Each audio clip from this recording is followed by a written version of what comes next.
तो यहाँ पर जो पहला प्रश्न है वो आपकी स्क्रीन पर है, आप इनका स्क्रीनशॉट ले सकते हैं, देख सकते हैं।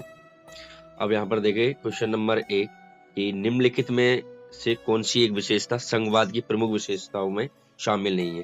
ध्यान रखना है, यहाँ पर संघवाद की प्रमुख विशेषताओं की बात कर रहे हैं हम ना, संघवाद की प्रमुख विशेषताओं की।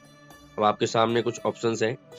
पहला ऑप्शन है सरकारों के 2 या 2 से अधिक स्तर होते हैं या है कानून बनाने, कर वसूलने और प्रशासन के विशिष्ट मामलों में प्रत्येक स्तर का अपना अधिकार क्षेत्र है, या फिर ऑप्शन सी है सरकार के प्रत्येक स्तर के अस्तित्व और अधिकार की संवैधानिक गारंटी, और लास्ट जो ऑप्शन है वो है डी सरकार के किसी एक स्तर से संविधान को एक तरफा बदला जाना।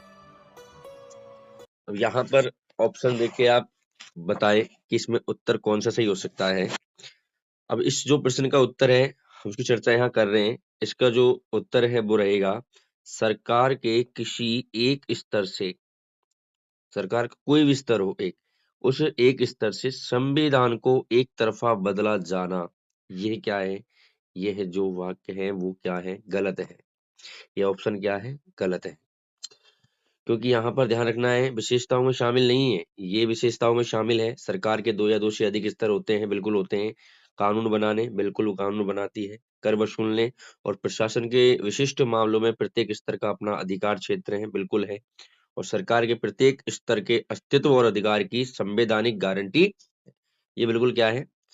लेकिन यहाँ विशेषताओं में ये वाला ऑप्शन क्या नहीं है, शामिल नहीं है। अब यहाँ पर हम बात करते हैं क्वेश्चन नंबर 2 की, और ये सिंपल सा है। अकॉर्डिंग टू मेरे ये सभी को ही आता होगा कि भारतीय संविधान द्वारा कितनी भाषाओं को अनुसूचित भाषाओं का दर्जा दिया गया है। सिंपल सा है, और आपके सामने उत्तर मैंने लिख रखा है कि 22 भाषाओं का, है ना।